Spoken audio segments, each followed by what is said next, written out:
नमस्कार, स्वागत है आपका हमारे खास शो मुद्दे की बात में। मैं हूं आपके साथ आलोक। मुद्दे की बात आज हम करें अपने मुद्दे को, जिसको लेकर के हम चर्चा करेंगे अपने एक्सपर्ट्स के साथ। सबसे पहले कांग्रेस के वरिष्ठ नेता मोतीलाल वोरा के निधन पर किस तरीके से शोक व्यक्त करना चाहेगा और लाइव टुडे परिवार भी उन्हें श्रद्धा सुमन अर्पित करता है।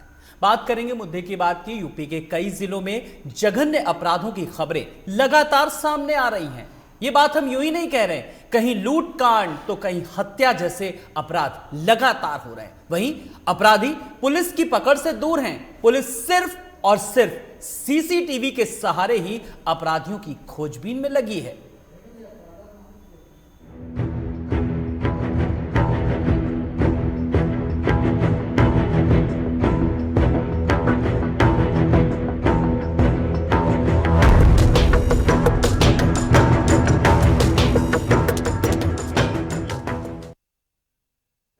तो योगी आदित्यनाथ ने सत्ता संभालते ही जहां अपराध मुक्त प्रदेश देने की बात की थी, वहीं जिस तरह बीते दिनों से लगातार अपराध की खबरें सामने आ रही हैं, उन्हें देखकर लगता है जैसे अपराधी लगातार अपराध को अंजाम तो दे ही रहे हैं, साथ ही पुलिस को भी सीधा चैलेंज या यूं कहे कि खुली चुनौती भी दे रहे हैं। यकीन नहीं आ रहा है? हमारी रिपोर्ट देख लीजिए जरा।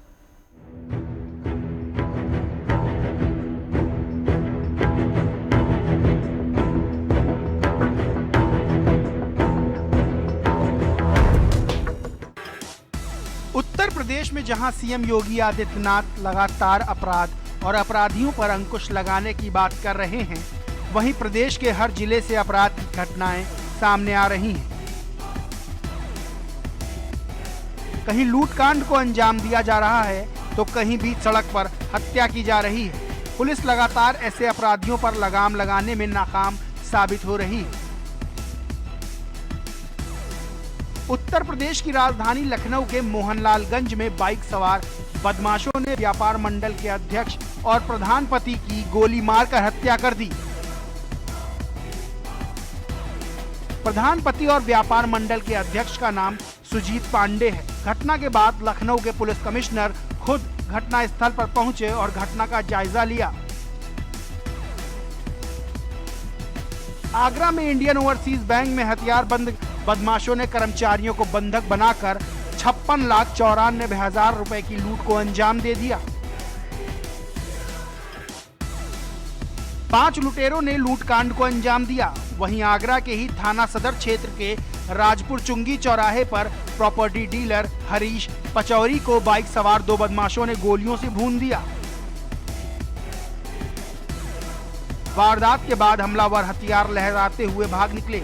यह हत्याकांड सीसीटीवी में कैद हो गया है। प्रयागराज के हंडिया थाना क्षेत्र के सैदाबाद कस्बा में सैदाबाद ब्लॉक प्रमुख प्रमोद त्रिपाठी और उनके भाई सुनील त्रिपाठी की दबंगई का मामला सामने आया है। ब्लॉक प्रमुख समेत 10 अन्य लोग पर जानलेवा हमला करने का आरोप लगा है। पुरानी रंजिश के चलते ब्लॉक प्रमुख अपने साथियों के साथ हथियार से लैस होकर शशांक शुक्ला के घर पर चढ़कर मारपीट की और एक कार में जमकर तोड़फोड़ की, जिसका सीसीटीवी फुटेज सामने आया है। योगी सरकार बाहुबलियों पर लगातार शिकंजा कस रही है। किसी को जिला बदर किया जा रहा है तो किसी के अवैध ठिकानों को नष्ट किया जा रहा है। लेकिन प्रदेश में जो अपराध की नई पौध है वो लगातार जघन्य अपराधों को अंजाम दे रही है। बदमाश बेखौफ होकर हत्या और डकैती जैसे अपराधों को न सिर्फ अंजाम दे रहे हैं बल्कि पुलिस को भी खुलेआम चुनौती दे रहे हैं। प्रदेश में बढ़ते अपराध यहां की कानून व्यवस्था पर सवाल खड़े कर रहे हैं। अजय सिन्हा की रिपोर्ट, लाइव टुडे।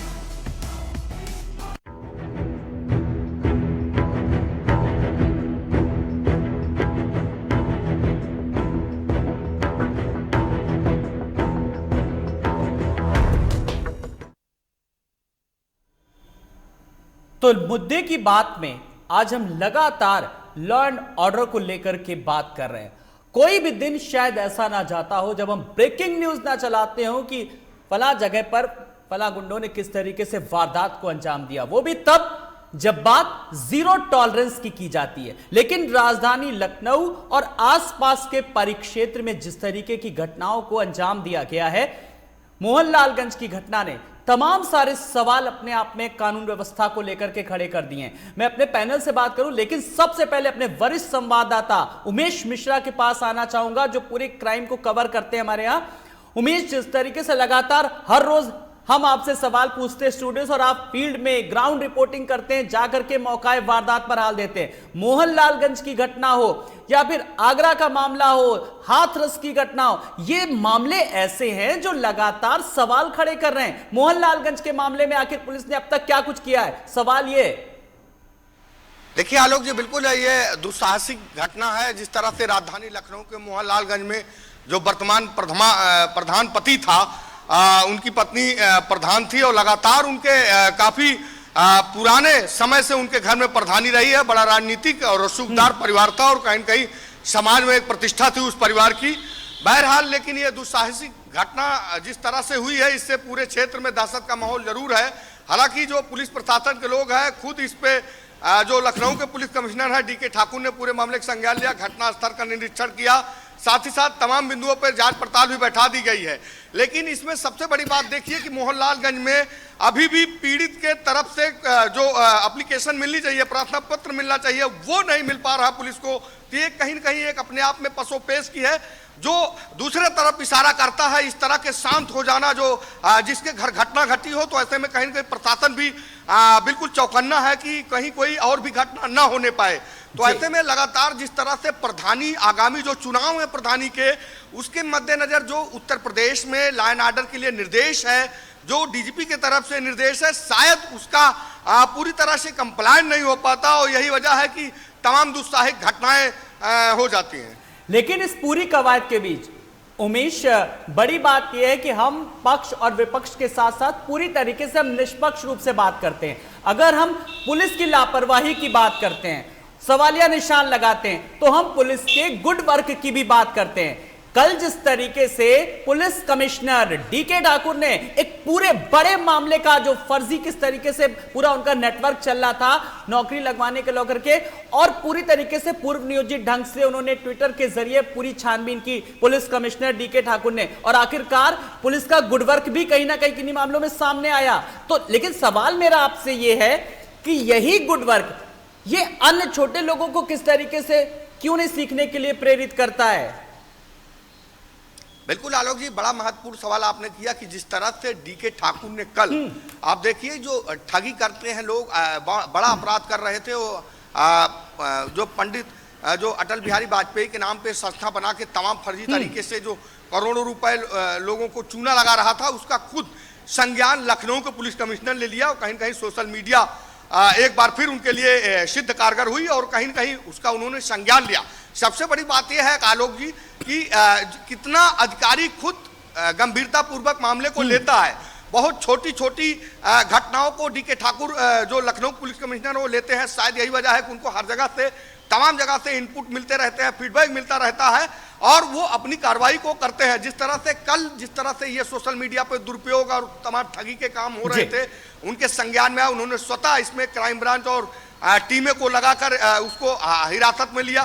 तो अपने आप में सीखने के लिए तमाम अधिकारियों को एक प्रेरणा जरूर है कि अधिकारी अगर छोटे छोटे बिल्कुल अपराधियों को, लेकिन जिस तरीके से शिकंजा कसे और छोटे जो लोग हैं किस तरीके से जो अधिकारी, उनको भी सीखने की जरूरत है। मकसद यही है कि इस तरीके की घटनाओं की पुनरावृत्ति ना हो। बहुत बहुत शुक्रिया उमेश हमसे जुड़ने के लिए। तो उमेश हमारे साथ हमारे वरिष्ठ संवाददाता जुड़े थे, जो कि बता रहे थे कि फिलहाल पुलिस के गुड वर्क को लेकर के भी और लापरवाही कहां पर होती है, चूक कहां पर होती है, उसको भी दिखा रहे थे। तो लगातार हम अपने दर्शकों को बता रहे हैं किस तरीके से मोहनलालगंज की एक घटना हुई, चाहे वो आगरा की घटना है, चाहे वो हाथरस की है, ऐसे मामले हैं जो पुलिस की कार्यप्रणाली पर लगातार कहीं ना कहीं सवाल खड़े करते हैं। व्यापार मंडल के अध्यक्ष सुजीत कुमार पांडे और मोहनलालगंज में प्रधान के पति की गोली मारकर जो हत्या की गई, मामले ने किस कदर तूल पकड़ा, लेकिन आखिर लापरवाही कहां पर है, अब किस तरीके से अधिकारियों पर शिकंजा कसने की जरूरत है, सवाल यह भी है। तो आज हमारे साथ जो मेहमान जुड़े हैं, जल्दी से आए हुए मेहमानों से अपने दर्शकों का तारुफ करा देते हैं। हमारे साथ बीजेपी नेता रामनाथ शुक्ला जी हैं। रामनाथ जी नमस्कार, बहुत बहुत स्वागत है। हमारे वरिष्ठ सहयोगी अजय सिन्हा भी हमारे साथ है स्टूडियो से। अजय नमस्कार, बहुत बहुत आपका स्वागत करना चाहूंगा। और कांग्रेस नेता अभिषेक जी भी हमारे साथ जुड़ गए हैं। अभिषेक जी नमस्कार, बहुत बहुत स्वागत है। सबसे पहले पूरी जिम्मेदारी से रामनाथ शुक्ला जी आपके साथ। सरकार लगातार जीरो टॉलरेंस की बात करती है, लगातार ये कहती है कि अपराधियों की जगह जहां होगी वहीं उनको पहुंचा दिया जाएगा। जब अपराधियों की जगह वहां है तो ये कौन अपराधी हैं, ये कौन लोग हैं, जरा बताइए, जनता जानना चाहती है।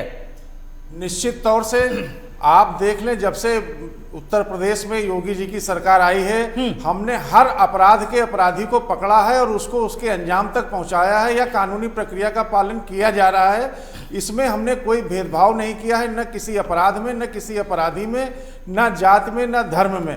अपराध की सजा जो होनी चाहिए वो देना अदालत का काम है। और हम पूरी रामनाथ जी ये बातें कहने में, मुझे सवाल पूछने में बड़ा अच्छा लगता है और आपको बताने में बहुत अच्छा लगता है। अगर कार्रवाई होती प्रॉपर तरीके से, ठीक तरीके से, तो बलिया कांड क्या है, हाथरस कांड क्या है, बीकरू कांड क्या है, और विकास दुबे का भाई देखिए किस तरीके से न्यायिक हिरासत में फरार हो जाता, अभी तक नहीं मिला। अपराधी पकड़े गए या नहीं पकड़े गए, मीडिया का दबाव बना, मीडिया ने किस तरीके से हस्तक्षेप किया, क्या अब हर चीज में मीडिया को हस्तक्षेप करना पड़ेगा क्या, ये बताइए। नहीं, निश्चित तौर से मीडिया ट्रायल नहीं होना चाहिए जी। लेकिन हर अपराध, कोई भी घटना रही हो, सब में अपराधी पकड़े गए, सब में कार्रवाई की गई, सब में कानूनी प्रक्रिया का पालन किया जा रहा है और कहीं भी सरकार की तरफ से कोई ढिलाई नहीं बरती गई। रामनाथ जी अपराधी पकड़े गए, लेकिन अपराध जो हो रहा है वो उसको पनपने क्यों दिया जा रहा है, क्यों उसकी रूट तक नहीं जाया जा रहा है भाई? अब यहां पर इस पे फोकस करने की जरूरत है। जी हाँ, अपराध का राजनीतिकरण नहीं होना चाहिए। ये वास्तव में एक सामाजिक समस्या है, संस्कारों से भटकाव है और मुख्य रूप से अपराध होने का कारण यही है। क्यों सरकार इतनी असहाय हो रही है भाई? राजनीतिकरण तो आप लोग राजनीति में बैठे हो, आप लोगों के पास योजनाएं हैं, सरकार आपकी है, सब कुछ आपका है, तो सरकार कार्रवाई कर रही है जी। लेकिन अब अगर मान लीजिए 25 करोड़ के प्रदेश में कोई छुटपुट एक घटना कर दे तो बड़ा प्रदेश का रोना मत रोइए, यही इसी प्रदेश से तो सरकारें बनती हैं। जी हाँ, जी हाँ। उस वक्त तो कोई भी नहीं कहता है कि उत्तर प्रदेश में इतना बड़ा प्रदेश है। और भाजपा सरकार आने के बाद एक प्रक्रियागत परिवर्तन ये लाया गया कि कोई भी अपराध हो कम से कम उसका पंजीकरण हो रहा है, एफआईआर हो रही है। पहले तो एफआईआर कराने के लिए जो है मंत्रियों की, नेताओं की सिफारिश लगती थी। आज कम से कम कोई भी आदमी हो, कितना भी साधारण हो, अगर वो थाने जाता है तो उसकी एफआईआर दर्ज कराई जाती है और इस वजह से कानूनी प्रक्रिया का पालन करने में सहायता हो रही है। कानूनी प्रक्रिया में सहायता हो रही, पालन कर रहे हैं। अभिषेक जी, एफआईआर लिखी जा रही है, अपराध कम हो रहा है, तो फिर विपक्ष क्यों इतना हल्ला बोल रहा है भाई?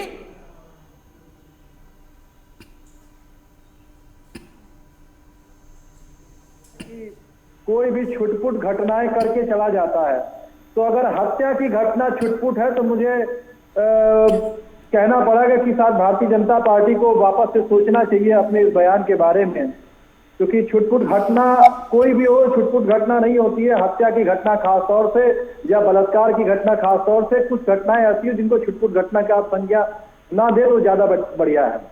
आप आज की डेट में उत्तर प्रदेश की आप बात करें, उत्तर प्रदेश जल रहा है, चाहे आप किसी भी मुद्दे पे आप देख लीजिए, चाहे वो रॉबरी के रिगार्डिंग आप देख लीजिए। अभी कुछ दिन पहले आप लोगों ने, आपके चैनल ने काफी भरपूर तरीके से चलाया था, बैंक से डकैती हो जाती है, वो भी शायद रामनाथ जी बोलेंगे कि छुटपुट घटनाएं हैं।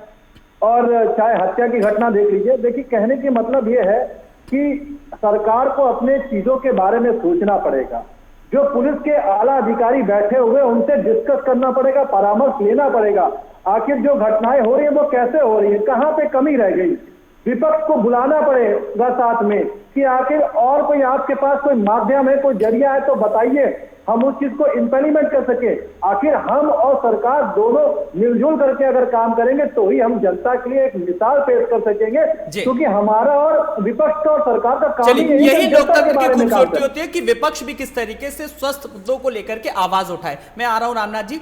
अजय, आपने देखिए पक्ष की भी बात सुनी, विपक्ष की बात सुनी, पर एक आम जनता क्या चाहती है भाई? उसके राज्य में किस तरीके से हर चीजों में पारदर्शिता बरती जाए, कानून व्यवस्था पूरी तरीके से बेहतर हो। लगातार योगी सरकार काम कर रही, लेकिन उसके बावजूद भी अजय आपने भी देखा होगा बहुत माइन्यूट सी चीजें कि ये सब चीजें लगातार किस तरीके से बढ़ती जा रही हैं। अब ऐसे में सवाल ये है कि किस तरीके से अब इस पर काबू पाया जा सकता है। देखिए 2017 में जब योगी आदित्यनाथ ने सीएम पद की शपथ ली थी तो उसके बाद से उन्होंने कहा था कि अपराधी या तो अपराध छोड़ दें या प्रदेश छोड़ दें, नहीं तो उनको उनके सही ठिकाने पहुंचा दिया जाएगा। देखिए योगी आदित्यनाथ ने जब सत्ता संभाली उसके बाद बड़े बड़े बाहुबलियों पर कार्रवाई की गई। आपने देखा पिछले दिनों से लगातार कार्रवाई की जा रही है, तो जो उनके अवैध ठिकाने उनको तोड़ा जा रहा है, गिरफ्तार किया जा रहा है अपराधियों को। अपराधी बहुत से प्रदेश छोड़ के भाग भी गए, बहुत से जिला बदर कर दिए गए, कुर्की कार्रवाई की गई। लेकिन बात जब अपराध हो जाता है तो उसके बाद ये सवाल खड़ा होता है कि आखिर जब अपराधी जेल में हैं, बाकी अपराधी जो थे प्रदेश छोड़ के भाग गए, तो ये अपराधी कौन है जो बड़ी बड़ी घटनाओं को अंजाम दे रहे हैं। जैसा कि रामनाथ जी ने कहा कि छुटपुट घटना, देखिए हत्या घटना छुटपुट घटना नहीं होती है। बैंक डकैती, दिन दहाड़े बैंक डकैती, वो घटना छुटपुट घटना नहीं होती है। सामूहिक दुष्कर्म छुटपुट घटना नहीं होती है। बिकरू कांड छुटपुट घटना नहीं है। बलरामपुर में हुआ कांड छुटपुट घटना नहीं है। महोबा में क्रशर व्यापारी की हत्या छुटपुट घटना नहीं है। छुटपुट घटना चोरी की घटनाओं को कह सकते हैं, बल्ब चोरी घटनाओं को छुटपुट घटना कह सकते हैं। देखिए होता क्या है कि बड़े अपराधियों पे नजर रखी जा रही है, तो छोटे अपराधियों पे नजर कौन रखेगा। जो अपराधी हैं वो खुलेआम हत्या कर देते हैं। अभी मोहनलालगंज में जो है वो हत्या कर दी गई प्रधानपति की। 9mm के जो है वहाँ कारतूस के खोखे पाए गए। ये बताइए ये ऑटोमेटिक पिस्टल्स उनके पास आ कहाँ से रही है। क्या छोटे अपराधी क्या ऑटोमेटिक पिस्टल लेके घूमेंगे? सुपारी पे हत्या की जाएगी, लाखों रुपए की सुपारी उठाई जा रही है, दिन दहाड़े बैंक में लाखों की जो है डकैती कर ली जाती है। आखिर पुलिस तंत्र कर क्या रहा है? बड़े अपराधियों जी आपने सुना अजय ने किस तरीके से एक जवाब दिया, लेकिन उसमें तमाम सारे सवाल छुपे हैं कि आखिर छोटे छोटे जो 9mm के जो खोखे किस तरीके से बना, वो हथियार आ कहां से रहे। और बड़ी बात कि जब आप बड़े अपराधियों पर तो शिकंजा कसते हैं तो छोटे अपराध को फिर कौन पनाह दे रहा है इसका जवाब आपके पास? नहीं, निश्चित तौर से इसकी जांच करनी चाहिए पुलिस को कि ये कौन है जो छोटे अपराधी हैं। लेकिन ऐसा नहीं है कि ये अवैध असलहे जो है योगी जी के सरकार के आने के बाद से आए हैं। इसके पहले भी प्रदेश में राजधानी में हत्याएं हुई हैं, चाहे वो सीएमओ की हत्याएं रही हो, चाहे वो। तो फिर इस सरकार और उस सरकार में फिर अंतर क्या रहेगा ये बताइए भाई। जीरो टॉलरेंस को लेकर के, कानून व्यवस्था को लेकर के तो आई थी, लोगों ने नकारा था पिछली सरकार को। ये बताइए सर। हाँ, जीरो टॉलरेंस का मतलब यह है कि हम अपराधियों को संरक्षण नहीं देंगे, अपराधियों पर कोई नरमी नहीं बरतेंगे, हर अपराध हर घटना की जांच करेंगे और जो भी अपराध करेगा उसको उसके सही स्थान पर पहुंचाएंगे। जीरो टॉलरेंस का मतलब यह है। और निश्चित तौर से हमारी सरकार ने पूरे प्रयास किए हैं, पूरी ईमानदारी से प्रयास किए हैं। हर घटना का अपराधी पकड़ा गया है, उसके ऊपर कानूनी कार्रवाई हो रही है। और ऐसा नहीं है जैसा कि अभी कांग्रेसी प्रवक्ता कह रहे थे। हमारा छुटपुट कहने का मतलब यह है कि 25 करोड़ में मान लीजिए 3 घटनाएं होती हैं।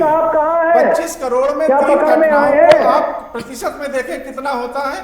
रामनाथ जी हाँ, रामनाथ जी एसएसपी साहब कहाँ है? पकड़ में ले आए क्या आप उनको? सुनाई नहीं दे रहा। वो तो आला दर्जे के अधिकारी रहे हैं। जब तो आपकी सरकार एक एसएसपी को संरक्षण दे रही है जो हत्या में लिप्त हो, वसूली में लिप्त हो, उसके बाद आप ऐसी बात बोल रहे हैं।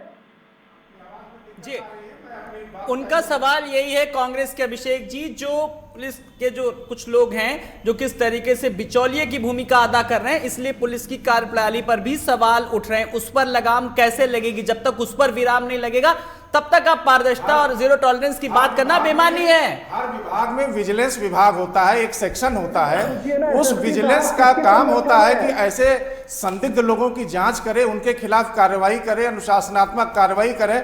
दुर्भाग्य का विषय ये रहा कि लंबे समय से प्रदेश में सपा बसपा की जो सरकारें रहीं, इन्होंने जो भर्ती प्रक्रिया की और जिस तरीके के नकारे लोग सिस्टम में घुस आए हैं, वो निश्चित तौर से चिंता का विषय है। सर ये चीजें 3 साल बाद ध्यान आ रही है, 3.5 साल बाद ध्यान आ रही है। कार्रवाई हो रही है, लगातार कार्रवाई हो रही है। चुनाव सर पे है, कर्तव्य आप पार्टी की बड़ी चुनौती है जो दिल्ली मॉडल पेश कर रही है। इधर ओवैसी से मुलाकात हो रही है, किस तरीके से प्रस्पा की लगातार। और ऐसे समय में अब आप लोग कह रहे हैं कि इस ऐसे समय में किस तरीके से बदलाव की जरूरत को बता रहे हैं। नहीं, बदलाव तो हमेशा करना पड़ेगा, परिवर्तन तो लाने पड़ेंगे, सुधार तो करना पड़ेगा। बिना प्रशासनिक व्यवस्था को सुधारे तो ये एकदम से दूर नहीं किया जा सकता है। अजय बात के दौरान एक बात तो निकल आई कि सरकार की योजनाओं पर, सरकार की मंशा पर सवाल नहीं है, लेकिन जैसा कि रामनाथ जी ने भी कहा कि जो योजनाएं बन रही है प्रशासनिक अधिकारी या जो जिसे हम लाल फीताशाही कहते हैं, वो कहीं ना कहीं सरकार की योजनाओं का पलीता लगा रही है और सरकार की योजनाओं पर सवाल खड़े कर रही। क्यों अजय? देखिए, कोई भी योजना बनती है तो ऐसा नहीं कि सिर्फ अधिकारी बना देते हैं, उस विभाग का मंत्री होता है, मुख्यमंत्री होता है, सब शामिल होते हैं। देखिए, अभी आपने बात की थी कि जैसे जो police commissioner, Lucknow police commissioner DK Thakur, उनका एक गुड वर्क सामने आया है जिसमें उन्होंने बड़ा गैंग था जो फर्जीवाड़ा करता था, उसको गिरफ्तार किया। देखिए, सबसे पहली बात तो जो योजनाएं बन रही हैं, देखिए आप लखनऊ और नोएडा की बात करें तो 2 पुलिस कमिश्नर तैनात कर दिए। ये पुलिस कमिश्नर सीनियर रैंक के अधिकारी होते हैं, उनको जिम्मेदारी एसएसपी लेवल की दी हुई है। अगर आपको इतना ही लगता है कि लखनऊ और नोएडा में पुलिस कमिश्नरेट बिल्कुल सफल है, तो आप बिल्कुल मंडल के हिसाब से उसको तैनात कर दिए। आपको लगता है कि पुलिस के जो अधिकारी हैं बहुत जो है वो काबिल हैं और नीचे के अधिकारी काम नहीं करते हैं, तो आप ऐसा करिए कि कई जिलों की कमान कमिश्नर को सौंप दीजिए। देखिए, व्यवस्था में ही कुछ लूप होल्स हैं, तभी ऐसी घटनाएं जो है सामने आ रही हैं। पुलिस तंत्र की बात करें, आज हम स्मार्ट पुलिसिंग की बात करते हैं। हम पहले की पुलिस को देखें तो घटना होने के बाद वो भी पुलिस अपराधियों को गिरफ्तार करती थी, जेल भेजती थी। आज पुलिस क्या कर रही है? फिर अपराधियों को गिरफ्तार करके जेल भेज रही है। तो स्मार्ट पुलिसिंग कहां है? स्मार्ट पुलिसिंग का मतलब ये होता है कि जहां अपराध होने वाला हो, पूरी कोशिश की जाए उस अपराध को रोकने की। जिस तरह से दिन दहाड़े आगरा में बैंक डकैती हो जाती है, क्या इनपुट था? क्या इनको नहीं मालूम था कि जो है इस तरह की घटना कुछ हो सकती है? बहुत बड़ी बात कही। स्मार्ट पुलिस का मतलब अब आज के समय में, इन परिस्थितियों में, इन हालातों में, इस परिप्रेक्ष्य में मतलब बस सीसीटीवी तक सीमित रह गया अजय। बाकी आपका एक मुखबिर तंत्र होता है जिसे हम LIU कहते हैं, लोकल इंटेलिजेंस, वो सब कहां है भाई अजय? बिल्कुल।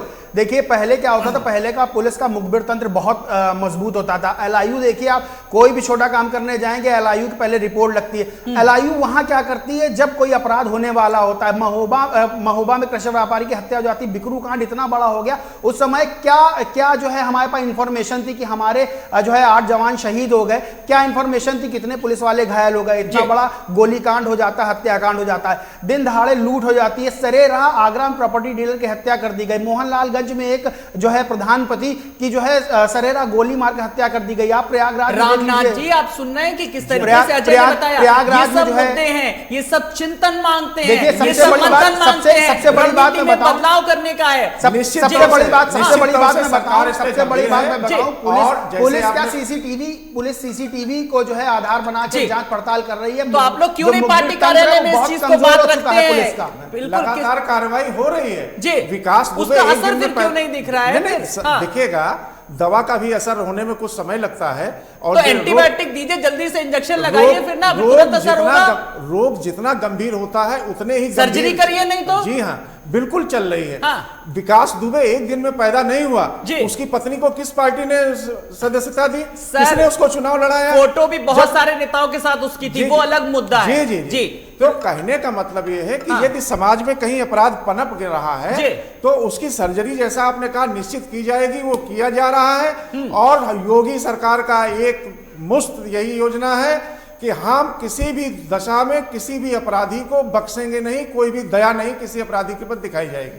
अभिषेक जी, किस तरीके से अब आप लोग मुद्दा उठाएंगे? बस खाली थोड़ा हो हल्ला कम, लेकिन विपक्ष एक मजबूत विपक्ष के तौर पर किस तरीके से ट्विटर से थोड़ा सा बाहर निकल करके अपनी बात प्रमुखता से रखेगा?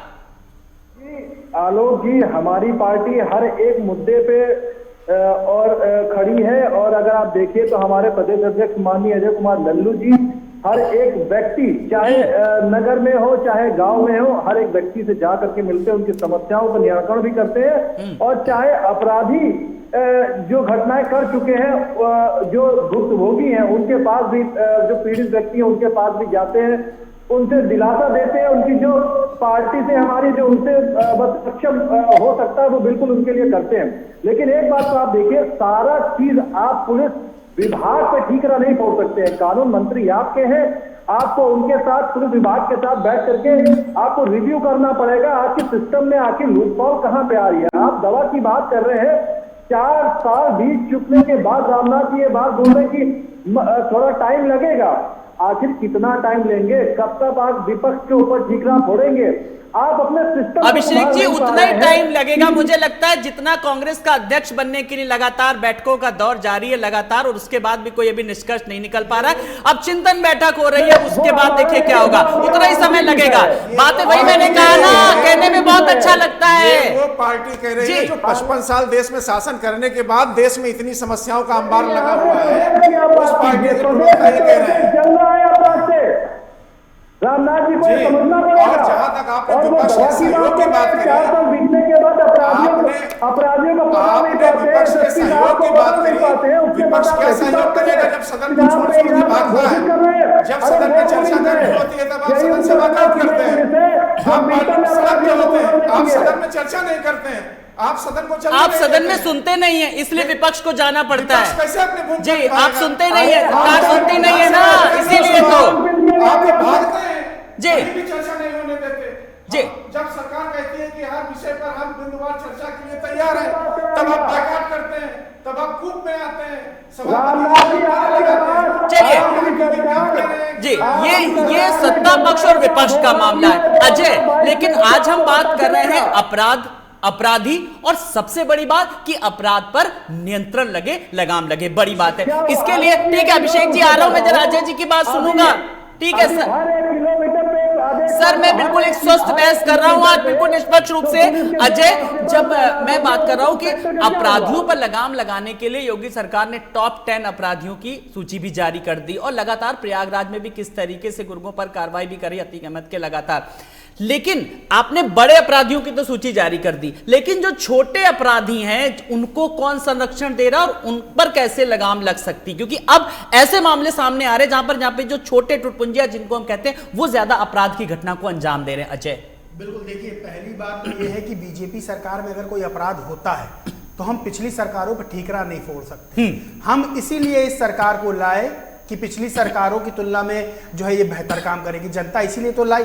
लेकिन अगर इस सरकार में अपराध होता है तो पिछली सरकार इस सरकार में अंतर क्या रह जाएगा, जनता को ये चीज सोचनी होगी। दूसरी चीज ये है कि हमारी पुलिस पहले कैसे काम करती थी, अब कैसे काम कर रही है। देखिए जब से सीसीटीवी लगे हैं तब से क्या होता है कि कोई भी अपराध होता है, आप भी रिपोर्ट देखते हैं तो सीसीटीवी के जो है वो सहायता से पुलिस सोचती है कि हम अपराधियों को धरपकड़ कर लेंगे। आपको बता दें कि आगरा में जो लूट कांड हुआ उसमें एक आदमी का चेहरा खाली है जो थोड़ा बहुत साफ हुआ है, बाकी किसी अपराधी के बारे में कोई जानकारी नहीं है। ऐसा नहीं है कि अपराधी जो है उसी जिले का होता है उसी जिले में अपराध कर देता है, दूसरे जिलों से अपराधी आते हैं, दूसरे राज्यों से आते हैं। सबसे बड़ी बात है कि हमारी पुलिसिंग क्या है, हमारी जो है जो खुफिया तंत्र वो हमारा क्या है, कैसे इतने अत्याधुनिक हथियार जो है उनको मिल जाते हैं, वो खुलेआम जो है हत्या जैसी घटनाओं को जो है अंजाम दे देते हैं। सबसे बड़ी बात है कि अगर कोई अपराध हमारे प्रदेश में हो रहा है तो हम किस पर सवाल खड़े करेंगे, हम राज्य की सरकार पर सवाल खड़े करेंगे, वहां की पुलिस पर सवाल खड़े करेंगे। हम पिछली सरकारों पर सवाल नहीं करेंगे कि कांग्रेस ने 50 साल राज किया, तो कांग्रेस ने जब 50 साल राज किया तो जनता ने उसको हटा के आपको सत्ता सौंप दी है। अब आप क्या करते हैं, आप 50 साल राज करते हैं, 5 साल राज करते हैं, बड़ा सवाल है। पुलिस की कार्रवाई क्या है कि अपराधी अपराध करके निकल जाता है, फिर पुलिस जो है वो सांप निकल गया और लाठी पीटने वाली बात हो जाती है। हम पहले क्या कर रहे हैं, हमारा खुफिया तंत्र क्या है, खुफिया तंत्र में लोगों को कैसे नहीं पता चल रहा है कि कहां किस जो है एरिया में अपराध होने वाला है। या जो आप ये सोचिए कि अगर कोई डकैती जैसा जो है जघन्य अपराध हो जाता है तो क्या पुलिस को ये बात मालूम नहीं चलती कि इस तरह के कोई जो है अराजक तत्व हैं जो एक्टिव हैं एरिया के अंदर या जिले के अंदर। देखिए चेकिंग के नाम पे बिल्कुल ये छोटी-छोटी चीजें हैं जिन पर वाकई में मंथन की जरूरत है। जल्दी से, समय बहुत कम है। अभिषेक जी देखिए, अजय ने कहा कि वर्तमान सरकार की जिम्मेदारी कुछ भी होगा जवाबदेही सरकार की है, आप विपक्ष पर ठीकरा नहीं फोड़ सकते। जल्दी से 30 सेकंड में एक फाइनल कमेंट जल्दी से। बिल्कुल अजय जी की बात से मैं बिल्कुल सहमत हूँ। आपको देखिए स्वस्थ बहस और स्वस्थ राय तभी मिल सकती है जब सरकार विपक्ष को साथ लेकर के चले। विपक्ष के उसको बराबर वार्ता करनी पड़ेगी और मंथन करना पड़ेगा कि कहां पे चीजें रह गई हैं, उन लूज पॉइंट जो है उनको फुलफिल हम कर सके, तभी जनता का विश्वास हासिल किया जा सकता है। सिर्फ कहने और करने से नहीं होगा। आप कहते तो जरूर लेकिन करते कुछ नहीं है। आपको इस बारे में सोचना पड़ेगा। आप जल्दी से फाइनल कमेंट में आपसे आज कुछ यकीन दिलाइए कि विपक्ष को भी साथ लेकर के चलेगा, तभी कुछ चीजों में बदलाव आ पाएगा। जी विपक्ष साथ आता ही नहीं है, हर मुद्दे पर विपक्ष को बुलाया गया लेकिन विपक्ष तो हमेशा सदन का बायकॉट करता है। रही बात पिछले सरकारों पर ठीकरा फोड़ना, कोई नहीं फोड़ता है। लेकिन दिक्कत क्या है कि पुलिस बल में भी जब इतने अच्छे लोग मौजूद हैं लेकिन कहीं कोई एक नाकामी की वजह से इतने बड़े प्रदेश में रामनाथ जी, कुछ हो आप लोग गया। साथ में लेकर के नहीं चलते। बच्चा जब दूध नहीं पीता है ना, तो वहां कहते हैं उसका थोड़ा सा इसमें पाउडर डाल देते हैं, इसमें थोड़ा हॉर्लिक्स डाल देते हैं। तो आप लोग भी तो थोड़ा ऐसे कर सकते हैं, तभी। ये तो एक स्वस्थ लोकतंत्र की परिपाटी है। आप लोगों ने कभी कुछ किया नहीं आ जाने तो हम भी लगातार विपक्ष हम में रहे सैनिटाइज हैं। का एक विशेषाधिकार करके ये बिल पास करा लेंगे। हम भी लगातार विपक्ष में रहे हैं और हमने राष्ट्रहित के मुद्दों पर कैसे सरकार को सहयोग किया है, ये पूरा देश जानता है। और ये क्या कर रहे हैं, ये भी पूरा देश देख रहा है। चलिए, ये क्या कर रहे हैं, अब आप क्या कर रहे हैं, जल्दी से दिखाइए कि कैसे अपराध पर लगाम लगेगी, कमी कैसे आएगी, बताइए। हाँ पर जी, शिकंजा कसा जाएगा। पुलिस बल में भी बहुत अच्छे लोग हैं, अच्छा कार्य कर रहे हैं, लेकिन अगर कहीं कोई घटना हुई है तो पुलिस को भी थोड़ा मौका देना होगा कि वो अपराधियों को पकड़ के उनके खिलाफ सख्ती से कार्रवाई कर सके। ऐसा नहीं है कि पुलिस बल में सभी लोग खराब हैं। अजय, जल्दी से आपसे फाइनल कमेंट कि कैसे इकबाल कायम होएगा। बिल्कुल, पुलिस विभाग में देखिए काबिल लोगों की जो है कमी नहीं है। डीके ठाकुर हैं, वो काबिल पुलिस अफसर हैं, तभी उनको जो है कमिश्नर बनाया गया। इसी तरह के और भी अधिकारी हैं। सरकार को चाहिए कि जो काबिल पुलिस अफसर हैं, जो खाली बैठे हुए, जिनके पास कोई काम नहीं, उनको फील्ड में उतारा जाए। देखिए, जब काबिल अफसर फील्ड में उतरेगा तभी जो है अपराध आप रोक सकते हैं। और आपको सही बताएं कि अधिकारियों की पोस्टिंग में कोई भी किसी भी तरह की राजनीति नहीं होनी चाहिए। जो काबिल है उनको कमान सौंपें और जो नाकाबिल है उनको कुर्सियों पर बैठा दें। बात यही है कि जो काबिल अफसर अगर फील्ड में आएगा तभी अपराध रुकेंगे। और जो नीचे के अफसर हैं उन पर भी निगाह सरकार को रखनी चाहिए कि कमिश्नर क्या कर रहा है, जो है एसीपी क्या कर रहा है, डीसीपी क्या कर रहा है, ये क्या थानेदार क्या कर रहे हैं, इस पर भी नजर रखे। अजय, नजर रखे, लेकिन हस्तक्षेप थोड़ा कम करे सरकार का, ये भी बहुत बड़ी बात। चलिए, ये सब छोटी छोटी चीजें हैं जो आज डिबेट के दौरान निकल करके आई, ये सब अगर फॉलो होती है तो बहुत हद तक अपराध पर लगाम लग सकती है। आप सब मेहमानों का बहुत बहुत शुक्रिया। अभिषेक जी आपका भी, रामनाथ जी आपका भी, और अजय आपका भी बहुत बहुत शुक्रिया। तो यूपी के कई जिलों से जघन्य अपराधों की खबरें लगातार सामने आ रही, कहीं लूटपाट तो कहीं हत्या जैसे अपराध हो रहे हैं। आज हमने कुछ चीजों को लेकर के बात करा। सवाल ये, कुछ चीजें भी निकल करके आई, अगर इन पर गौर किया जाएगा, कुछ चीजों पर काम किया जाएगा, तो मैं यकीन के साथ कह सकता हूं आज के इसी शो में जिसका नाम है मुद्दे की बात में अपराध पर जरूर लगाम लगेगी। नमस्कार।